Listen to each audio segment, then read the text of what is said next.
बुलढाणा जिल्ह्यातील जळगाव जामोद तालुक्यामध्ये घडलेल्या हत्याकांड प्रकरणामध्ये हलगर्जीपणा करणं पोलीस विभागातील बड्या अधिकाऱ्यांना चांगलंच भोवलंय। तत्कालीन एलसीबी पोलीस निरीक्षक सुनील अंबुलकर आणि जळगाव जामोद तपास अधिकारी पोलीस निरीक्षक नितीन पाटील यांचं अमरावती पोलीस आयुक्तांनी निलंबन केलंय। या निलंबनाने पोलीस वर्तुळामध्ये मोठी खळबळ उडाली आहे। जळगाव जामोद हत्याकांड प्रकरणातील मृत मुलीची अद्याप ओळख पटलेली नाही। जिवंत शिवानीला मृत जाहीर करून तिच्या वडील आणि भावाला न केलेल्या खुनाबद्दल अटक करण्यात आली होती। त्यामुळेच या दोन पोलीस अधिकाऱ्यांवर ही मोठी कारवाई करण्यात आली आहे। या संदर्भात अधिकची माहिती जाणून घेऊयात आमचे प्रतिनिधी राहुल खंडारे यांच्याकडून। राहुल, अतिशय धक्कादायक हा सगळा प्रकार होता। जी मुलगी जिवंत आहे तिच्या वडिलांना भावाला ताब्यात घेतलं, त्यांच्याकडून वधून घेण्यात आलं। बऱ्याच घडामोडी या प्रकरणात घडल्यात, आता काय अपडेट आहे?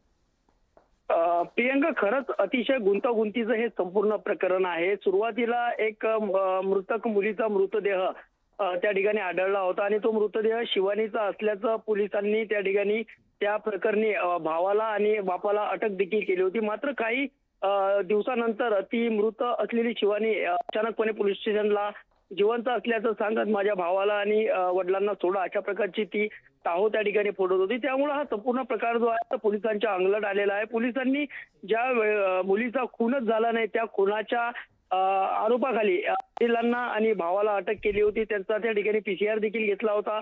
अनेक खुनामध्ये वापरलेल्या वस्तू ज्या आहेत ते देखील त्या ठिकाणी दाखवण्यात आल्या होत्या।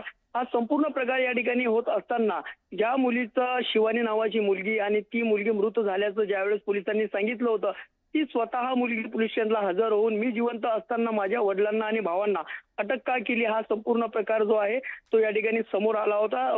बुलढाणा जिल्ह्यातच नव्हे तर महाराष्ट्रामध्ये ही संपूर्ण खळबळ माजवून देणारी घटना होती। त्या संपूर्ण प्रकरणामध्ये आता पोलीस आयुक्त यांनी एक मोठी कारवाई केलेली आहे। सुरुवातीला त्यांनी याच प्रकरणी पोलिसांना दोषी पकडून कार्यामध्ये कसूर केल्याच्या आरोपावर एक पीएसआय आणि 3 कर्मचारी निलंबित केले होते। मात्र आता मोठ्या अधिकारी म्हणजेच एलसीबीचे निरीक्षक सुनील अंबुलकर आणि जळगाव जामोदचे पोलीस निरीक्षक नितीन पाटील या दोघांनाही आता पोलीस आयुक्त यांनी त्या ठिकाणी निलंबित केलेला आहे। आपल्या कार्यामध्ये कसूर केल्याचा आरोप ठेवत ही संपूर्ण कारवाई या ठिकाणी केलेली आहे। महत्त्वाचं जर आपण बघितलं तर शिवानी जर का त्या ठिकाणी जिवंत आहे तर मग तो मृतदेह जो त्या ठिकाणी सापडलेला होता तो नेमका कोणाचा, हे आव्हान अजूनही पोलिसांसमोर आहे। पोलीस त्या दिशेने तपास जरी करीत असले, पोलिसांनी काही स्केचही त्या ठिकाणी जाहीर केलेले आहेत। त्या माध्यमातून 50,000 रुपये त्यांनी बक्षीसही जाहीर केलेलं आहे माहिती देणाऱ्यांना। हे संपूर्ण आव्हान पोलिसांसमोर असताना एका आयुक्ताच्या मोठ्या कारवाईने बुलढाणा जिल्ह्यामध्ये एकच खळबळ माजली आहे। प्रियंका,